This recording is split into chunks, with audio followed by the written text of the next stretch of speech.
আজ সকালে রূপচাঁদ মাছ নিয়ে এলাম বাজার থেকে, সাথে লাউ শাক। মাছটা 40 টাকার মাছ, 80 টাকা কিলো, 500 এনেছি।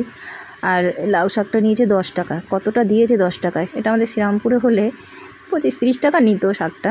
আর সবথেকে বড় ব্যাপার, এত গরমেও বেশ টাটকা আর কচি শাকগুলো।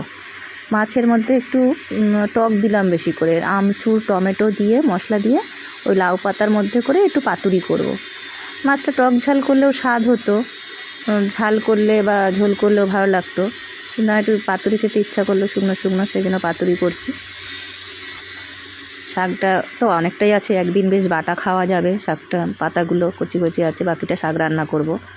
মাছ পাতুরি দিয়ে আজকে শাক আর মাছ একসাথেই হচ্ছে বলে এক্সট্রা করে রান্না কিছু শাক ঠাক করলাম না। তো এখানে মাছ আর শাক দুটোই যেরকম টাটকা পাওয়া যায়, শ্রীরামপুরে আবার যেসব জিনিসগুলোর দাম কম সেগুলো আবার এখানে দাম বেশি। যেমন হচ্ছে কুলত্তো কড়াই। কুলত্তো এটা প্রথমে এখানে কেউ বুঝতে পারছিল না যে জিনিসটা কী। যাও একটা দোকানে পেলাম, আমাদের শ্রীরামপুরে নেয় 100 টাকা কিলো, আর এখানে বলছে 50 টাকা শ। অনেকটাই বেশি, তাই না? নিই আর শ্রীরামপুরে গেলে তখন নিয়ে আসবো ওখান থেকে। তাই হয়, এক এক জায়গায় এক এক রকম দাম থাকে জিনিসের। এখানে জামা কাপড়ের মার্কেটেও বেশ ঘুরে দেখলাম, শাড়ি টাড়ির একটু দাম বেশি শ্রীরামপুরের থেকে।